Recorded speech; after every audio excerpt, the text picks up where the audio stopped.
Ang demonyo o ang diablo ay nasa hangin. Nasa hangin ang diablo na ito ay mamasid sa mga tao. Kung ano ang kahinaan ng tao, doon siya papasok. Kaya sabi dito, maghanda kayo at magbantay. Ang diablo na kaaway ninyo ay parang liyong umaatungal at naghahanap ng masisila.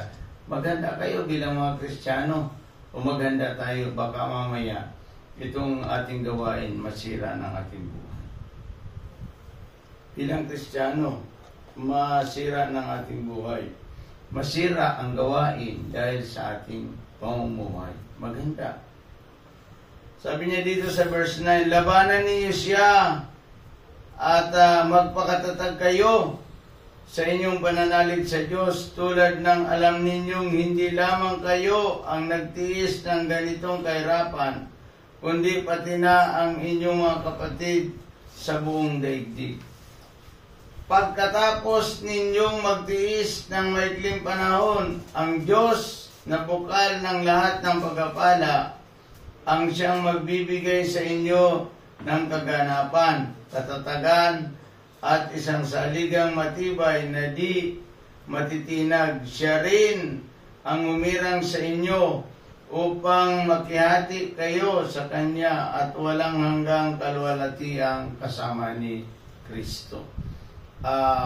Tandaan natin, mag-ingat tayo.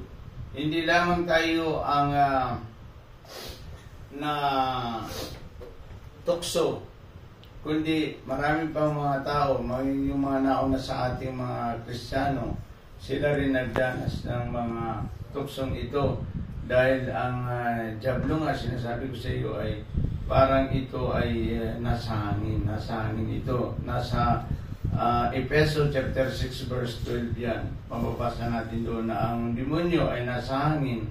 Kaya tayo mga Kristiyano mag-ingat. Dapat marunong tayong siyasat kung itong gawain na ito ay mula sa diablo. Magsiyasat tayo kasi panahon na parang ating buhay ay magamit din ng Diyos. Tandaan ninyo, sabi doon sa Kawikaan chapter 20 verse 1 na ang alak o itong mga nainom natin sa ating mga lahat tayo, pag nakainom kayo ng alak, ito ay nangihiya ng tao. Unang mapapahiya, ang sarili mo ipapahiya yan ng Diyos. Yan ang mabigat Kung halimbawa tayong lahat ay uminom ng alak, mapapahiya tayo, may stop ang gawain ng Panginoon. Kasi pagka nag-share ka ng salita ng Diyos, ay may stop yan. May stop na yan. Kasi, paano ka pa makakapangaral sa iyong mga anak? Makakapangaral ka ba sa iyong mga kaibigan? Kasi, ano yan Kaya nga sabi ng Panginoon, mag-ingat kayo at magbantay. Sapagkat ang demonyo ay nasa hangin ito. Kaya mag-ingat, magpakatatag tayo sa ating pananampalataya sa Diyos. Lagi kayong magbasa ng Biblia. Magbasa ng Biblia tayong lahat. At mag-devotion tayo. Manalangin para dumating ang panahon na kapag tayo ay may dumarating sa tukso, sabi doon, magpakatatag kayo. Paano tayo tatatag? Sa pamagitan ng salita ng Diyos. Kung saan mahina ang demonyo, kung saan mahina ang tao, nandun ang demonyo para ikaw ay ilog mo. Pero sabi dito, ang inyong kaway ay parang liyong umuungal, naghahanap ng masisila. Ano ba ang kahinaan? Nakabantay lamang Satanas sa atin upang kung saan tayo mahina, doon tayo kanyang papasukan. Mag-ingat kayo sapagkat ngayon kasi malapit nang dumating ang Panginoon.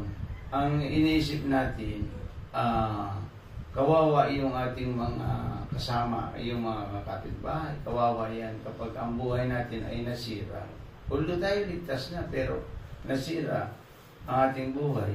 Paano natin may sisir ang salita ng Diyos? Kaya nga, Sabi doon sa pangalawang Korintos 5:17, kung sino man nakipag-isa kay Kristo, siya ay bago na. Yung binagong buhay na yun ang gagamitin natin.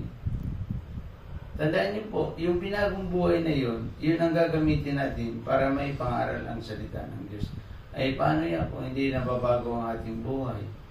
Di may stop ang gawain ng Panginoon. Alam po dito sa buhay natin lahat na ang ating paglilingkod sa Diyos ay na-stop lamang sapagkat ito ay mayroong nasira ang gawain natin. Tandaan nyo.